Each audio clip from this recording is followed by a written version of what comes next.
Hello everyone, नमस्कार। एक बार फिर से आप सभी का बहुत बहुत स्वागत है लोधाई क्लासेस के बीए प्लेटफॉर्म पर। बीए बीएससी और बीकॉम या कहें कि बीबीए बीसीए और बीएचएससी के सभी थर्ड ईयर के स्टूडेंट्स के लिए फाउंडेशन कोर्स के अंतर्गत हिंदी भाषा और संस्कृति वाले सब्जेक्ट में दोस्तों आप सभी का मैं एक बार फिर से बहुत बहुत स्वागत करता हूं। और जैसा कि हमने प्रारंभिक दौर में ही बताया था जब हम इसका एपिसोड 1 ले रहे थे कि इसके प्रत्येक यूनिट के प्रत्येक टॉपिक पर हम एक सेशन लेकर आएंगे जो कि आपके important MCQ format question answer से संबंधित होगा या क्वेश्चन आंसर होंगे, ठीक है ना। तो कंप्लीटली हमें इस कंप्लीट सीरीज के जितने भी पार्ट है, जितने भी टॉपिक है, सभी टॉपिकों से संबंधित सेपरेटली अलग अलग हमें वस्तुनिष्ठ प्रश्नोत्तरों पर डिस्कस करना है। तो अगर कुल मिलाकर कहें कि पूरे सब्जेक्ट में लगभग हम कितने एमसीक्यू डिस्कस कर लेंगे, तो दोस्तों इस पूरे सब्जेक्ट के अंदर अर्थात कि इस फाउंडेशन कोर्स के इस हिंदी वाले सब्जेक्ट के अंतर्गत हमें कम से कम 400 प्रश्नों पर डिस्कस करना है, 400 एमसीक्यू क्वेश्चन आंसरों पर डिस्कस करना है, जिसका ये आज थर्ड पार्ट होने जा रहा है। क्लियर है? तो थर्ड पार्ट पर हम आज डिस्कस कर रहे हैं, एपिसोड 3 पर आज हम डिस्कस करने जा रहे हैं। चलिए तो डायरेक्टली लेते हैं दोस्तों क्वेश्चन आंसर, और आगे बढ़े उससे पहले मैं आप लोगों को थोड़ा सा और रिमाइंड करवा दूं जो भी नए स्टूडेंट हैं उनके लिए। और हाँ, उससे भी पहले मैं आप लोगों को बता दूं इस क्लासेस का टाइम, लाइव क्लासेस का टाइम है मॉर्निंग में 9 AM पर, लेकिन अभी आप देख रहे हैं पिछले लगभग एक हफ्ते से भी ज्यादा समय हो चुका है। एक हफ्ते से तबीयत खराब होने के कारण, स्वास्थ्य खराब होने के कारण क्लासेस कंटिन्यू नहीं हो पा रही थी, लेकिन अब प्रयास कर रहा हूं धीरे धीरे वापस से रिटर्न होने की, आपको क्लासेस देने की। तो इसी कारण से क्लासेस रुकी हुई थी। इसके अलावा जो हमारे political science, history, economy, geography है ना, फर्स्ट सेकेंड थर्ड ईयर तीनों ईयरों के लेकर के जितने भी सेशन हुए हैं उन सभी को सब्जेक्ट के अनुसार, अपने सब्जेक्ट के अनुसार यहाँ प्लेलिस्ट में आप देख सकते हैं। प्लेलिस्ट सभी की अरेंज कर दी गई है, और उन सब के लिए अगर आप चाहते हैं कि आपको डेली नोटिफिकेशन आता रहे तो उसके लिए आपको टेलीग्राम ग्रुप को ज्वाइन करना होगा, जिसकी लिंक आपको डिस्क्रिप्शन में दे दी गई है। आइए दोस्तों शुरू करते हैं अपना आज का सेशन। चलिए, सबसे पहला प्रश्न है, फिर से टॉपिक का रिमाइंड करवाता हूं, शिकागो विश्व धर्म सम्मेलन पर आज हम डिस्कस करने जा रहे हैं, ठीक है ना। शिकागो विश्व धर्म सम्मेलन पर क्लियर है। चलिए, तो पहला प्रश्न है आज के सेशन का कि शिकागो में विश्व धर्म संसद किस वर्ष आयोजित की गई थी। 4 विकल्प आपके सामने हैं और एग्जाम में भी इसी प्रकार से विकल्प रहे होंगे, और आपसे पूछा जाएगा कि बताइए कि विश्व शिकागो धर्म सम्मेलन जो हुआ था, संसद या सम्मेलन, यह किस वर्ष आयोजित किया गया था। 1899 में, 1891 में, 1899 या फिर कहें कि 1893 में, ठीक है ना। हालांकि ये इस प्रकार की गलतियां एग्जाम में नहीं देखने को मिलेगी, जो रिपीटेशन हुआ ऐसा रिपीटेशन नहीं मिलेगा एग्जाम में, बट कुछ और डेट दी गई होगी। तो इसमें से आपको बताना है कि जो शिकागो विश्व धर्म सम्मेलन हुआ था कब हुआ था। क्लियर है? इसका राइट ऑप्शन होगा दोस्तों ऑप्शन डी करेक्ट हो जाएगा, ऑप्शन द करेक्ट होगा। 1893 में अमेरिका के शिकागो में विश्व धर्म सम्मेलन आयोजित किया गया था। 1 बाय 1 करके हम इसको डिस्कस करेंगे, जिससे कि आपको ये पूरे शिकागो विश्व धर्म सम्मेलन के बारे में संपूर्ण जानकारी आपको इस सेशन के माध्यम से और इसमें जो प्रश्न संकलित किए गए हैं उनके माध्यम से मिल जाएगी, ठीक है। नेक्स्ट प्रश्न है, स्वामी विवेकानंद की जन्म तिथि क्या है। जन्म तिथि आपको बतानी है। 9 जनवरी 1863 को इनका जन्म हुआ था, या 11 जनवरी 1863 को जन्म हुआ, या फिर 12 जनवरी 1863, या फिर 5 जनवरी 1863 को। तो यहां पर जो कभी कभी कंफ्यूजन, देखिए कभी कभी आपसे जो है दिन की अपेक्षा ईयर पूछ लिया जाता है, अर्थात कि वर्ष पूछ लिया जाता है, ठीक है। जिससे कि यहां पर एक जैसी डेट दी गई होगी, एक जैसी डेट और एक जैसा मंथ दिया गया होगा, लेकिन यहां पर ईयर जो वर्ष है वो परिवर्तित कर देंगे, अलग अलग होंगे, उनमें से आपको चूज करना है। लेकिन इस केस में, इस प्रश्न के केस में क्या हो रहा है, आपको पता होना चाहिए किस दिन उनका जन्म हुआ था, ठीक है। तो इसका राइट ऑप्शन हो जाएगा ऑप्शन सी। क्यों? क्योंकि 12 जनवरी 1863 को स्वामी विवेकानंद का जन्म हुआ था। चलिए, अगला प्रश्न है, नरेंद्रनाथ अर्थात कि स्वामी विवेकानंद जिनको नरेंद्रनाथ कहा जाता था, नरेंद्रनाथ किस वर्ष में प्रेसिडेंसी कॉलेज में शामिल हुए थे। प्रेसिडेंसी कॉलेज में कब शामिल हुए थे ये? 1880 में, 87 में, 88 में या 85 में। 1880 में, 1887 में, 1888 में या 1885 में। इसका राइट ऑप्शन होगा ऑप्शन ए करेक्ट हो जाएगा। 1880 में जो है इन्होंने प्रेसिडेंसी कॉलेज में ये शामिल हुए थे। अगला प्रश्न लेते हैं। अगला प्रश्न है, देखिए दोस्तों थोड़ा सा स्पीड से हम इसलिए बढ़ रहे हैं क्योंकि जहां समझाने की आवश्यकता होगी वहां पर हम डिस्कस भी करेंगे। है ना। लेकिन कुछ प्रश्न है यहाँ पर एमसीक्यू फॉर्मेट में, उन पर में भी अगर सेशन लंबा हो जाएगा तो कोई उसका अर्थ नहीं निकलता है, इसी कारण से। चलिए अगला प्रश्न लेते हैं। प्रश्न नंबर 4 है, स्वामी विवेकानंद ने किस वर्ष भारत में अपनी ऐतिहासिक यात्रा शुरू की थी? समझिएगा, स्वामी विवेकानंद ने एक काफी लंबी यात्रा शुरू की थी, काफी लंबी यात्रा जो कि भारत से ही प्रारंभ की थी उन्होंने, भारत के विभिन्न क्षेत्रों में, उसके बाद ही अमेरिका गए थे। तो पूछा जा रहा है कि स्वामी विवेकानंद ने किस वर्ष में भारत में अपनी ऐतिहासिक यात्रा शुरू की थी? 4 डेट दी गई है, 4 ईयर दिए गए हैं, उसमें से आपको बताना है। तो 1898, 1898 में, या 1891 में, या 95 में, या 96 में। तो इन्होंने किस ईयर में भारत में यात्रा शुरू की थी? तो मैं आपको बता दूं कि जब इन्होंने शिकागो विश्व धर्म सम्मेलन में भाग लिया था, उससे 2 साल पहले ये भारत में ये यात्रा प्रारंभ कर चुके थे। तो इसका मतलब क्या हुआ? इसका ऑप्शन बी करेक्ट हो जाएगा, 1891 हो जाएगा। क्लियर है? चलिए अगला प्रश्न लेते हैं। अगला प्रश्न है, नरेंद्र है ना, नरेंद्र नाथ कहे, नरेन कहे, स्वामी विवेकानंद कहे, एक ये नरेन ने किस स्थान पर पुराना भारतीय लेख शतरंज, भारतीय खेल शतरंज सीखा था? कहने का अर्थ यह है कि जो पुराना एक भारतीय खेल है शतरंज, उसे नरेन ने किस स्थान पर सीखा था? किस स्थान पर सीखा था? 4 ऑप्शन आपके सामने, रायपुर, होशंगाबाद, माफ कीजिए हैदराबाद, केरल या दिल्ली। रायपुर, हैदराबाद, केरल या दिल्ली। तो दोस्तों इन्होंने जो शतरंज का खेल सीखा था वो सीखा था ऑप्शन ए, रायपुर में, इसलिए इसका ऑप्शन ए करेक्ट हो जाएगा। ठीक है, चलिए अगला प्रश्न है, किस वर्ष में नरेंद्र नाथ के संकलन का काम संगीता कल्पतरु प्रकाशित हुआ था? संगीता कल्पतरु प्रकाशित हुआ था। संगीता कल्पतरु में स्वामी विवेकानंद का संकलन है, जो इन्होंने विभिन्न उपदेश दिए हैं, जो विभिन्न व्याख्यान दिए हैं, उन सबका संकलन किया गया है इसमें। तो पूछा जा रहा है कि कब प्रकाशित हुआ था? कब प्रकाशित हुआ था? 1888 में, 1887 में, या 1884 में, या 1886 में? दोस्तों इसका राइट ऑप्शन होगा ऑप्शन डी करेक्ट होगा, 1886 में। अगर आपको याद हो तो इन्होंने कॉलेज में दाखिला कब लिया था? 1880 में। उसके 6 साल बाद ही, मतलब 6 साल बाद ही जो है इनके संकलन किया गया था। चलिए, और एक क्वेश्चन को दूसरे फैक्ट के साथ में रिलेट कर करके अगर आप पढ़ते हो ना, तो उससे आपको दूसरा क्वेश्चन भी याद रहने की संभावना ज्यादा बन जाती है। ठीक है, चलिए अगला प्रश्न है, स्वामी विवेकानंद के पिता का नाम क्या था? विश्वनाथ दत्त, कृष्णनाथ दत्त, विश्वपाल दत्त, या आलोकनाथ दत्त? दत्त कहते, दत्ता थोड़ा प्यार से कह दिया जाता है उनको सम्मान देते हुए, है ना, दत्त या दत्ता। दत्ता एक्चुअल में क्या है ना कि ये आप जानते हैं ना, अनुवाद विज्ञान आपने पढ़ा होगा, है ना, ट्रांसलेशन प्रॉब्लम, तो इंग्लिश में दत्त नहीं लिखा था, दत्ता लिखा था है। तो उसका जब हिंदी ट्रांसलेशन हुआ तो वो क्या बन गया? दत्ता बन गया। ठीक है ना, तो एक्चुअल नाम क्या है? ये दत्त है, दत्ता नहीं है। बताइए, तो इसमें राइट ऑप्शन होगा, स्वामी विवेकानंद के पिता का नाम सभी जानते हैं, विश्वनाथ दत्त था, विश्वनाथ दत्त, इसलिए ऑप्शन ए करेक्ट हो जाएगा। अगला प्रश्न लेते हैं। अगला प्रश्न है, स्वामी विवेकानंद को आधुनिक भारत का निर्माता कहा जाता है? प्रश्न है, किसने कहा था आधुनिक भारत का निर्माता? 4 विद्वानों के नाम है, महात्मा गांधी, लाला लाजपत राय, सुभाष चंद्र बोस और सरदार वल्लभ भाई पटेल। इसका राइट ऑप्शन भी मैं बता देता हूं आपको, इसका राइट ऑप्शन होगा ऑप्शन सी करेक्ट होगा, ऑप्शन सा करेक्ट होगा। सुभाष चंद्र बोस ने ही स्वामी विवेकानंद को आधुनिक भारत का पिता कहा था। क्लियर, इसलिए ऑप्शन सी करेक्ट हो जाएगा। अगला प्रश्न लेते हैं, स्वामी विवेकानंद का जन्म कहां हुआ था? कब हुआ था ये तो आप जानते हैं, 12 जनवरी को हुआ था, लेकिन कहां हुआ था? तो दोस्तों ये कहां हुआ था? चलिए देखिए, दिल्ली, लखनऊ, कलकत्ता या लाहौर, 4 स्थानों के नाम दिए गए हैं। तो आप सभी बेहतर तरीके से जानते हैं इनका जन्म कलकत्ता में हुआ था।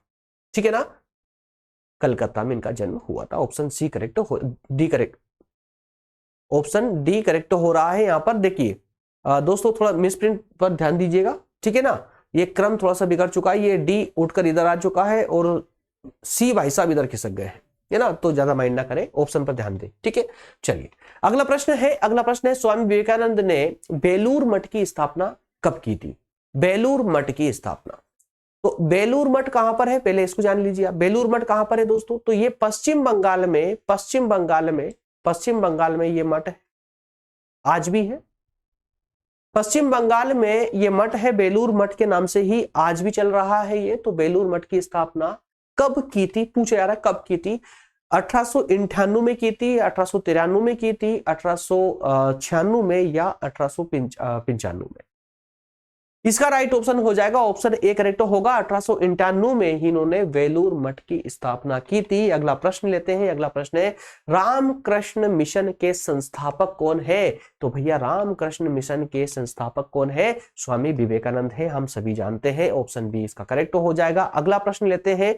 अमेरिका के किस शहर में एक सड़क का नाम, अमेरिका के किस शहर में, शहर का नाम पूछा गया आप लोगों से यहां पर, ठीक है ना। अमेरिका के उस शहर का नाम पूछा गया है जिस शहर में एक सड़क स्वामी विवेकानंद के नाम पर रखी गई है। स्वामी विवेकानंद के नाम से प्रख्यात है वो सड़क, उसका नाम ही रख दिया गया है स्वामी विवेकानंद मार्ग, है ना, स्वामी विवेकानंद मार्ग। ठीक है, तो किस शहर की सड़क है वो? चार ऑप्शन है, Los Angeles, Chicago, San Francisco या न्यूयॉर्क। जो आपके दिमाग चल रहा है वो ही ऑप्शन करेक्ट है, ऑप्शन बी ही करेक्ट है, शिकागो, है ना। उसका रीजन क्या है? यही व्याख्यान, ठीक है ना, शिकागो व्याख्यान। चलिए ऑप्शन बी करेक्ट होगा। अगला प्रश्न लेते हैं। अगला प्रश्न है स्वामी विवेकानंद का जन्म दिवस किस रूप में मनाया जाता है? 12 जनवरी को हम स्वामी विवेकानंद का जन्म दिवस मनाते हैं, लेकिन किस रूप में मनाते हैं? आपको पता है युवा दिवस कब मनाते हैं हम लोग? युवा दिवस कब मनाते हैं? 12 जनवरी को ना। तो वो युवा दिवस हम स्वामी विवेकानंद के याद में ही या विवेकानंद के जन्म दिवस के रूप में ही मनाते हैं, ठीक है ना। तो कहां पर इस ऑप्शन में? ऑप्शन बी, राष्ट्रीय युवा दिवस, ठीक है, इसलिए ऑप्शन बी इसका करेक्ट हो जाएगा। अगला प्रश्न लेते हैं। स्वामी विवेकानंद के गुरु कौन थे या गुरु का नाम क्या था? आचार्य चाणक्य थे इनके गुरु, या संत तुकाराम थे, या रामकृष्ण श्री रामकृष्ण परमहंस थे, या संत नामदेव थे? राइट ऑप्शन सी करेक्ट होगा, रामकृष्ण परमहंस। अगला प्रश्न है स्वामी विवेकानंद की मृत्यु किस उम्र में हुई थी? सन नहीं पूछा गया है, उम्र पूछी गई है। उम्र पूछी गई है, कितनी उम्र में हुई थी? 49 साल में, 39 साल में, 44 साल में या 59 साल में? तो मेरे प्यारे दोस्तों मैं आपको बता दूं 1902 को इनकी मृत्यु हुई थी। स्वामी विवेकानंद की मृत्यु 1902 में हुई थी। जन्म कब हुआ था? 1863 में हुआ था, ठीक है ना। अब दोनों के बीच में डिफरेंस निकालेंगे तो कितना निकल रहा? 39 निकल रहा है। क्लियर है? तो इसलिए ऑप्शन बी करेक्ट हो रहा है। चलिए आगे बढ़ते हैं। अगला प्रश्न लेते हैं। स्वामी विवेकानंद ने शिकागो व्याख्यान में श्रोताओं को क्या कहकर संबोधित किया था? अर्थात ये कि जब शिकागो व्याख्यान हुआ था, जो सम्मेलन हुआ था, सम्मेलन में जब इनको बोलने का अवसर मिला, उस समय उन्होंने अपने लेक्चर को क्या बोलकर स्टार्ट किया था? कहां से स्टार्ट किया था इन्होंने? तो मेरे प्यारे अमेरिकी भाइयों बहनों, यही व्याख्यान था। वो पूरा भारत का पूरा विश्व जानता है और इसी कारण से ये प्रसिद्ध हुए थे, ठीक है ना। तो इसका ऑप्शन ए, माफ कीजिएगा, बी करेक्ट हो जाएगा, ठीक है ना। अमेरिका वासी भाइयों और बहनों, ठीक है, ऑप्शन बी करेक्ट हो रहा है। अगला है शिकागो के विश्व धर्म सम्मेलन में स्वामी विवेकानंद ने किस देश के प्रतिनिधि के रूप में व्याख्यान दिया था? किस देश के प्रतिनिधि? तो ये इस धर्म सम्मेलन में किस देश के प्रतिनिधि बनकर के गए थे? तो भारत के थे भाई, भारत के जाएंगे, मॉरिशस, श्रीलंका, भारत या अमेरिका, तो भारत के प्रतिनिधि बन करके, ठीक है ना। अगला प्रश्न है स्वामी विवेकानंद का जन्म किस तारीख को मनाया जाता है? किस तारीख को मनाया जाता है? हालांकि रिपीट हुआ लेकिन कभी कभी पूछ लिया था इस प्रकार से भी। 12 जनवरी को, सिर्फ डेट और मंथ पूछ लिया गया है। चलिए अगला प्रश्न लेते हैं। शिकागो व्याख्यान की शुरुआत की थी, देखिए अब ये शिकागो व्याख्यान की शुरुआत कैसे की थी, किन शब्दों के साथ की थी, या एक प्रश्न थोड़ा सा चेंज करके देखिए, शिकागो व्याख्यान की शुरुआत की थी, है ना, किन शब्दों के साथ में? अमेरिकी बहनों के साथ, अमेरिकी वासियों के साथ में, अमेरिकी वासी महोदय या भाइयों और बहनों? तो अमेरिका वासी भाइयों बहनों, ऑप्शन डी। अगला प्रश्न है स्वामी विवेकानंद ने व्याख्यान के अंत में कहा था, उन्होंने अपने जो लेक्चर था, लेक्चर के आखिरी में कहा था कि प्रत्येक धर्म की पताका पर लिखा होगा, क्या लिखा होगा? क्या लिखा होगा? चार ऑप्शन दिए गए हैं, क्या लिखा होगा तो मैं आपको बता दूं। उन्होंने कहा था कि प्रत्येक धर्म की पताका पर लिखा होगा विवाद के स्थान पर, विवाद नहीं होना चाहिए, विवाद के स्थान पर सहयोग होगा, विवाद के स्थान पर सहयोग, विनाश के स्थान पर संवाद, वहीं समन्वय और शांति लिखा होगा उस धर्म की प्रत्येक पताका पर। तो कहने का अर्थ यह है कि उन्होंने हमेशा सांप्रदायिकता को जो है एकजुट अर्थात कि सद्भाव, सांप्रदायिकता में सद्भाव लाने का उन्होंने प्रयास किया था। तो इसलिए ऑप्शन इसका डी करेक्ट हो रहा कि एक दूसरे की सहायता करो, लड़ो मत। ठीक है ना, ऑप्शन डी करेक्ट होगा। अगला प्रश्न है, स्वामी विवेकानंद ने व्याख्यान दिया था कहां? शिकागो महासभा में दिया था, विश्व धर्म महासभा में दिया था, या हिंदू धर्म महासभा में दिया था, या धार्मिक महासभा में दिया था? तो शिकागो महासभा में दिया था, आप सभी जानते हैं। नेक्स्ट प्रश्न है, स्वामी विवेकानंद ने धन्यवाद किया था किसका, किसकी ओर से? स्वामी विवेकानंद ने अपने व्याख्यान में, अपने लेक्चर में धन्यवाद किसकी ओर से धन्यवाद किया था? विश्व सभा की ओर से, भारत की ओर से, या स्वयं की ओर से, या धर्मों की माता की ओर से? तो यहां ऑप्शन डी करेक्ट हो रहा है। स्वामी विवेकानंद ने अपने व्याख्यान देते हुए जो भी धर्माधिकारी उपस्थित हुए थे उस दिन महाधर्म सभा में, उनको धन्यवाद किया था धर्मों की माता की ओर से। वो ये कहकर के उन्होंने धन्यवाद किया था कि आप सब जितने भी प्रतिनिधि आए हैं सभी अपने अपने धर्म के प्रतिनिधि बन करके आए हैं, अर्थात अपने धर्म के विस्तार के लिए यहाँ पर एकत्रित हुए हैं, इसलिए धर्मों की माता की ओर से मैं आप सभी को धन्यवाद करता हूं। ठीक है, चलिए अगला प्रश्न है, भारतवासी विश्वास करते हैं किसमें? अर्थ पर विश्वास करते हैं? नहीं। जैसे को तैसे पर विश्वास करते हैं? इस पर क्या होता तो पता नहीं अब तक क्या होता, नहीं। इसके अलावा सहिष्णुता पर? यस। ठीक है, अमेरिका तो सहिष्णुता पर। ठीक है ना, तो ऑप्शन इसका सी करेक्ट हो रहा है। अगला प्रश्न है, विवेकानंद जी ने उदाहरण दिया था क्या? किस मतलब कि उन्होंने अपने व्याख्यान में जो उन्होंने लेक्चर दिया, जो उन्होंने व्याख्यान दिया था, उस व्याख्यान में किसके उदाहरण दिए थे? है ना, अपनी बात को समझाने के लिए उदाहरण देना आवश्यक होता है।